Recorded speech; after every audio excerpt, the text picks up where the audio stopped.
ঘন জঙ্গলের গাছের ডালে একটি ছোট্ট টুনটুনি বাসা বেঁধে বসবাস করত। সে বেশ কিছুদিন হলো ডিম পেড়ে ডিমে তা দিচ্ছিল। আর সেই জঙ্গলেরই একটা গাছের ডালে একটি কাক বসবাস করত। কাকেরও ডিম পাড়ার সময় হয়ে আসছিল, কিন্তু সে এতটাই অলস ছিল সে তার নিজের বাসাটাও বানায়নি। তাই সে ডিম পাড়ার আশায় একটি খালি বাসা খুঁজতে থাকে আর এদিক সেদিক উড়তে থাকে। ঠিক তখনই সে টুনটুনির কথা শুনতে পায়। তোরা যে কবে ডিম থেকে বের হবি, আমার যে আর তর সইছে না। কবে যে তোদের দেখবো, কবে যে তোরা আমাকে মা মা বলে ডাকবি। টুনটুনির কথা শুনে কাক প্রচন্ড খুশি হয় আর বলতে থাকে, যেভাবেই হোক আমাকে যে টুনটুনির বাসায় ডিম পাড়তেই হবে। সে এই কথা বলে টুনটুনির কাছে গেল। টুনি দিদি, তুমি কি সুন্দর ডিম পেড়েছো। ডিমটা দেখে আমার চোখ দুটো জুড়িয়ে যাচ্ছে। তা বলছি টুনি দিদি, তুমি কি সবসময় এখানে বসে থাকো, খাবার আনতে যাও না? হ্যাঁ গো, আমি আমার বাসাতেই থাকি, না হলে আমার ডিমকে কে দেখবে? ওহো, এই কথা। তুমি কোনো চিন্তা করো না, তোমার ডিমটাকে আমি দেখছি। তুমি বরং খাবারের ব্যবস্থা করো। আমি কথা দিচ্ছি, তোমার ডিমের আমি খুব ভালো দেখভাল করব। ধন্যবাদ কাক দিদি, আমি সেই সকাল থেকে আমার ডিমে তা দিয়ে যাচ্ছি। আমি এখনো কিছু খাইনি। তুমি বরং আমার ডিমটাকে একটু দেখাশোনা করো, আমি কিছু খাবার নিয়ে আসি। টুনি পাখি সেখান থেকে চলে যাওয়া মাত্রই কাক তার বাসায় ডিম পাড়ে। টুনি যখন খাবার নিয়ে তার বাসায় ফিরে আসে তখন সে দেখতে পায় তার বাসাতে দুটো ডিম। আরে কাক দিদি, আমার বাসাতে তো একটাই ডিম ছিল, আর একটা ডিম কোথা থেকে এলো? আসলে টুনি দিদি, তুমি যখন খাবারের সন্ধানে গেলে ঠিক তখনই এখানে ভগবান এসেছিল। তোমার উপর সন্তুষ্ট হয়ে সে আর একটা ডিম রেখে গেছে। ওহো, ভগবান যখন এই ডিমটা আমাকে দিয়েছে, আমি অবশ্যই এই ডিমে তা দেব আর এই ডিম থেকে বাচ্চা বের করব। কাক টুনি পাখির এই কথা শুনে একটু স্বস্তি ফিরে পায়। আচ্ছা টুনি দিদি, আমি তাহলে আসি।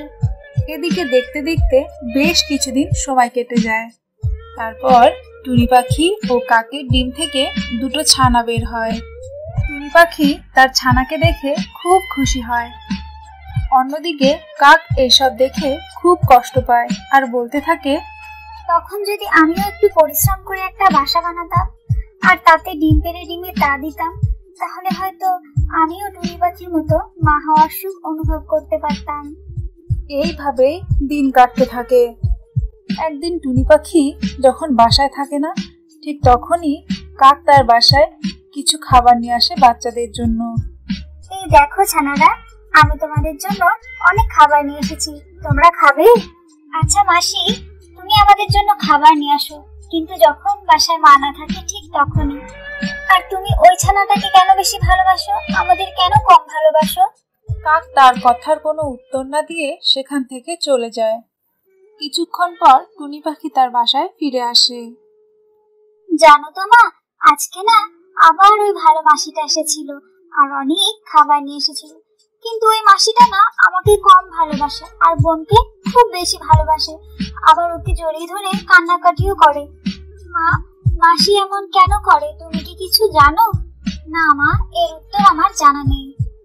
টুনি পাখি তার ছানাদের সঙ্গে যখন এসব কথা বলছিল ঠিক তখনই কাক সেখানে চলে আসে। এসো কাক দিদি, আমি তোমার জন্যই অপেক্ষা করছিলাম। বলছি টুনি দিদি, আমি যদি তোমার কাছে কিছু চাই তাহলে কি তুমি আমায় দেবে?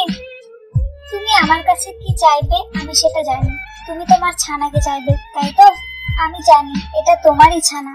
সেদিন আমি যখন খাবার খুঁজতে গেছিলাম, বাড়ি এসে যখন আমি দুটো ডিম দেখেছিলাম, আমি তখনই বুঝে গেছিলাম এটা তোমারই ডিম।